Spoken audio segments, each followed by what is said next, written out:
Olá,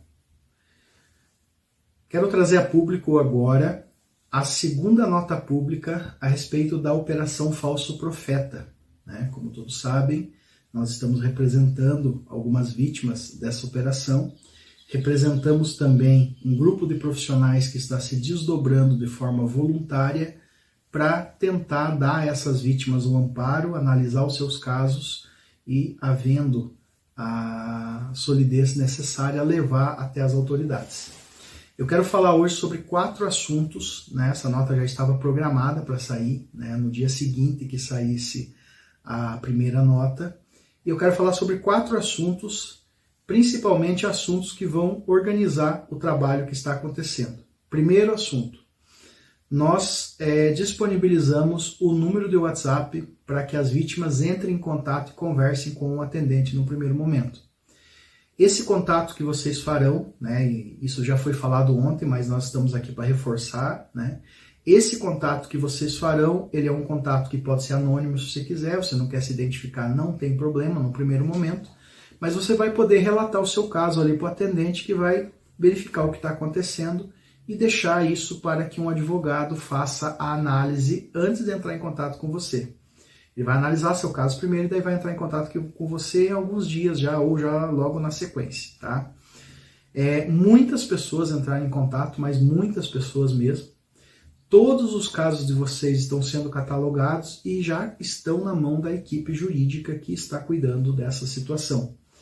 Assim que a equipe finalizar, vai finalizando as análises, ela já vai tentando entrar em contato com as pessoas para que possam conversar e verificar a possibilidade de representação. Até então, você não autorizou o escritório a representar você, a fazer a representação para as autoridades. Apenas depois que você conversar com o advogado contar tudo certinho, explicar, você vai tomar a sua decisão e aí sim você vai representar.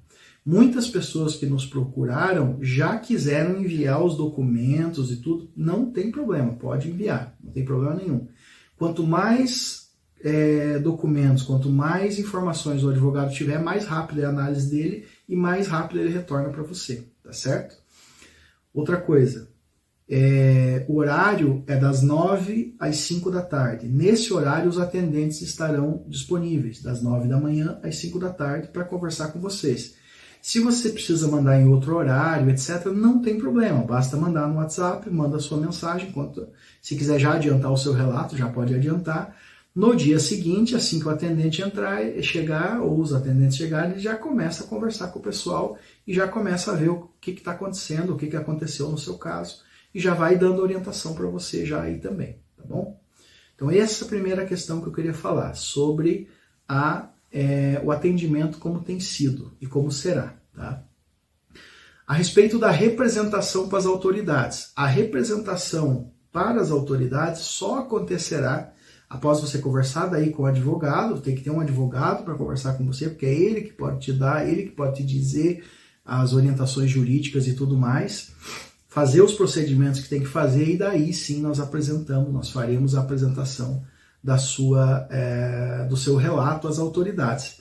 Nós podemos fazer ele individual, dependendo do caso, ou nós podemos juntar alguns casos e fazer uma representação coletiva, dando força para aquilo que está sendo narrado. Também reuniremos, nos casos que vocês estão trazendo, já ficou muito evidente em todos os que vieram, que nós também já temos indícios sobre situações referentes às mesmas pessoas que vocês vieram e relataram para nós. Então nós juntaremos na sua representação também os indícios, as provas, os relatos ou até mesmo testemunhas que nós já temos aqui, para dar mais força e mais robustez à sua apresentação. Mas enquanto você não falar com o advogado e você não receber esse contato e tudo mais, você ainda não autorizou fazer. Nós não faremos nenhuma representação sem autorização de vocês, tá? Então você virá, trará, e aí vai conversar com alguém e você decidirá se você quer que represente ou não.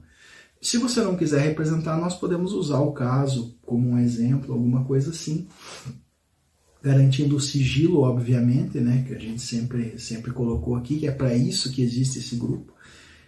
Mas nós não apresentaremos se não tivermos a sua autorização. Mesmo você já tendo enviado documentos, enviado tudo, o seu caso não será apresentado às autoridades sem você autorizar, tá certo?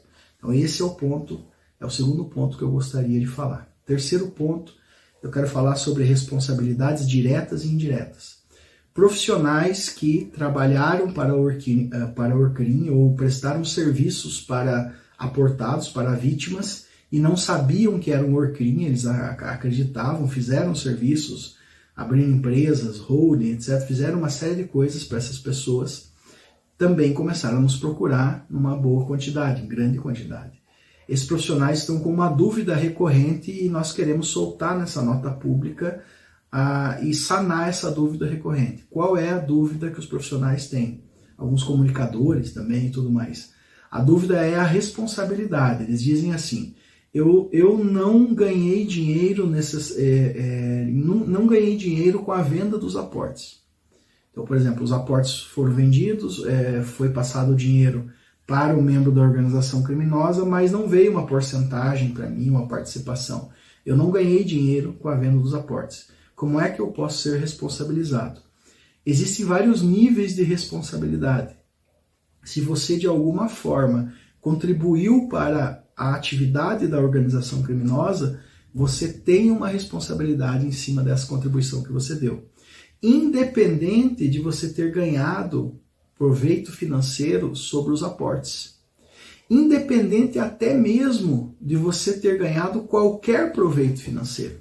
É possível você ter alguma responsabilidade se você não teve até mesmo nenhum proveito financeiro na situação. Se você contribuiu com a organização criminosa para que ela perpetuasse aquele crime que ela estava tentando perpetuar. Tá?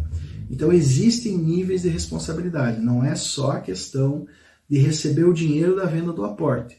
Tem muita gente que prestou serviço, que daí acabou recebendo em serviços que prestou. Tem comunicadores que nos procuraram para tirar dúvidas e alguns estão até já começando a fazer seus relatos que são monetizados, os canais recebem e tudo mais. Então tudo isso faz parte do proveito financeiro indireto que você recebeu por conta de ter trabalhado para essa organização criminosa, tá certo? E mesmo que você não tenha nada, não tenha recebido absolutamente nada financeiramente, pecuniariamente, ainda assim existem meios, existem situações em que você pode ser responsabilizado. Se ficar comprovado que você de fato contribuiu para a organização perpetuar os crimes que ela perpetuou. Então eu volto a dizer, nós gravamos essa nota pública ontem, principalmente tendo em vista esses profissionais, lógico, as vítimas e tudo mais, mas nós percebemos que existe um nível de responsabilidade diverso nessa questão. Muitos profissionais estão aí, estão trabalhando, sejam eles profissionais de classe, entidade ou não, mas pessoas exercendo o serviço de contador, advogado ou tudo mais, mas até mesmo pessoas que estão ali levando parentes, etc., e que não receberam proveito nenhum, mas eles contribuíram para algo acontecer, eles estimularam o erro de alguém, e aí você pode sofrer a sua responsabilidade. Então, procure o seu advogado, faça o seu relato, faça o seu registro, contribui com as autoridades, limite a tua responsabilidade a só aquilo ali que aconteceu para você não ser arrolado como membro da organização criminosa de forma ativa, porque nós temos relatos aí de diversos e os relatos estão chegando cada vez mais e a gente vai sempre pesquisando, mas quem que te indicou, quem falou, como é que foi, quais canais você assistiu, nós sabemos como a organização atua, então nós estamos indo buscar em todos os segmentos aonde estão as pessoas que contribuíram, tá certo? Então fica aí esse que seria o nosso terceiro ponto a ser tratado. Tá? O último ponto a ser tratado na nossa nota pública é sobre a existência das operações. Nós não faremos de forma alguma enfrentamento de narrativas nas redes sociais. Nós não faremos esse enfrentamento. Eu não ficarei lançando vídeo, né? Todos estão acostumados a ter um grupo brigando, dizendo que existe, outro grupo brigando, dizendo que não existe. E aí vocês ficam no meio desse termo. Não é o nosso trabalho. Isso eu quero deixar muito claro. O nosso trabalho não é vir aqui para vocês para provar que não existe o Gesara Nezara, o Grande Reset, as operações, ou seja o que for. Por que que esse não é o nosso trabalho? Não é o nosso trabalho, antes de mais nada, por que que eu estou falando sobre isso? Eu estou falando sobre isso, a nota pública trata disso, porque ontem, imediatamente ao lançarmos a nossa primeira nota, esse tema nem fazia parte disso aqui. Antes, ao lançarmos a primeira nota, nem fazia parte dessa nota que já está preparada, ao lançarmos a primeira nota, a organização criminosa já implantou uma nova narrativa para poder colocar na cabeça das pessoas e mantê-las em erro. Qual é a narrativa? Existem dois grupos, um grupo do bem e um grupo do mal. Esse grupo aqui acredita na luz e tudo mais, e acredita que tudo vai acontecer, tudo vai funcionar. É o grupo do amor e tudo mais. E esse grupo aqui é o das trevas, etc., que está tentando provar que não existe, ou atrapalhando para não sair o dinheiro. O que eu quero deixar muito claro com essa nota pública é que nós não fazemos parte, se é que existe algo e não existe, mas se é o caso, não fazemos parte disso. A nossa atuação é técnica. Nós viemos aqui não para provar que o Gesara não existe ou tudo mais. Nós viemos aqui para simplesmente, tão e somente, atender as vítimas, colher os dados, montar as ações e levar para as autoridades. Por que que nós vamos fazer isso? Porque a existência das operações há muito tempo já foi devidamente provada que não existe. Por que que eu digo isso? Por conta dos processos que já estão andando, por conta das notas, pessoas que pedem para entidades se manifestarem, as entidades já se manifestaram, e elas já se manifestaram mais de uma vez. Quem está há bastante tempo nessa seara sabe, existe um grupo aí, ou várias pessoas esparsas que estão tentando combater a narrativa da organização criminosa. E no decorrer desses anos, eles oficiaram, mandaram e-mail para as entidades, para banco, etc., obtiveram resposta dizendo que não existe e colocaram na mídia. Mas mesmo assim, vocês não acreditaram. Então não é o objetivo nosso chegar aqui e fazer guerra de narrativa em rede social.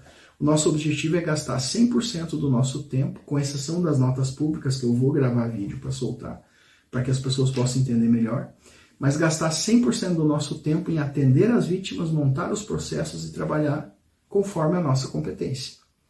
Lá na justiça, nós não estamos peticionando para a autoridade, para que tentando convencer a autoridade que não existe as operações. A autoridade, ela já num primeiro momento já ficou claro. Nós só estamos mostrando para a autoridade os crimes que as pessoas estão cometendo. É só isso. Essa é a nossa posição. Essa é a atividade deste grupo que nós representamos, do grupo de profissionais que nós representamos e das vítimas que nós representamos. Nós estamos aqui única e exclusivamente para colher os dados, levar à justiça e acompanhar os processos para que eles sejam punidos. Esse é o nosso trabalho, porque não há mais a necessidade de provar que existe ou não existe esse tipo de situação. Infelizmente, a maioria das pessoas não querem acreditar, então não tem por que a gente ficar aqui brigando a respeito disso. Tá? A respeito dessa situação, amanhã é o tão sonhado novo dia que haveria o pagamento. Dia 7 haverá o pagamento para todos. Eu quero deixar muito claro, e vou estar registrado na nossa nota pública, que não haverá o pagamento. Não haverá por quê? Porque não existe essas entidades e essas operações que eles venderam para vocês essa fantasia. Então eu quero aqui exortar a todos vocês que estão aguardando amanhã o pagamento. Vocês aguardarão ansiosos essa noite, dormirão com a esperança de amanhã conseguirem mudar a vida de vocês. E amanhã virá uma desculpa para vocês, dizendo que não foi possível. Como isso vem acontecendo há anos, por vários gestores. Esses que estão aqui, os atuais da mídia, são apenas os novos que surgiram. Já existiram vários que hoje ou ainda continuam na obscuridade atuando e nós estamos levando para a justiça, ou que já estão respondendo na justiça. Esses são apenas os novos. E eles seguem exatamente o mesmo roteiro. Amanhã não haverá o pagamento das operações. Então eu vou exortar a todos para que amanhã, dia 7, aguardem, não haverá o pagamento. Quando não houver o pagamento, eles virão com uma desculpa. Ou vão jogar para o dia 8, provavelmente, para que vocês não corram fazer as suas denúncias, vão criar algo muito imediato para que vocês vão se acalmando e não façam as suas denúncias. Mas eu quero convidar a todos para vir até esse número que está aqui, conversar com o atendente e fazer a sua denúncia. Não importa quantas mil pessoas vierem, nós vamos atrás de mais voluntários, vamos atender todo mundo, vamos juntar tudo isso daí, nem que nós tenhamos que fazer um processo coletivo, os procedimentos coletivos nas polícias, porque não será só na civil, e aí sim nós apresentaremos de todos vocês. Não deixem mais essa organização criminosa fazer com que vocês tenham uma esperança em algo que nunca vai acontecer. Porque se vocês deixarem isso acontecer, amanhã virá uma nova desculpa, que virá depois de amanhã, e assim vai indo, e de repente alguém vai ter uma grande novidade, uma grande história, e alguém vai lançar um aporte, e todos os supostos gestores correm para esse alguém. Não, agora eu tô com ele também, é dele que vai sair e tal, e aí vocês estão comprando, gastando seu dinheiro e destruindo as suas vidas com isso. Perdendo de viver a vida de fato, poderiam esquecer esse assunto, e vocês estão gastando e prejudicando os seus familiares, uma diversa gama de outros profissionais aí que também saíram prejudicados, e eu já falei isso em lives, etc., que eu participei, tá bom? Com isso eu encerro essa nota pública, né? Faço novamente essa exortação, aguardem amanhã, dia 7, não haverá os pagamentos, não haverá. E aí no dia 8, os advogados voluntários, os profissionais voluntários, que é uma gama de profissionais, estarão esperando o seu relato, esperando você, sem vergonha, sem estresse, sem culpa, sem nada, apenas vem e contribua com a justiça e vamos colocar um fim nessa organização criminosa que está destruindo a vida de vocês, ok? Esse é o relato que eu gostaria de fazer, esse é o final da nota pública, e espero que isso chegue ao maior número de pessoas possível. Um forte abraço a todos e nos vemos no dia 8. Até mais.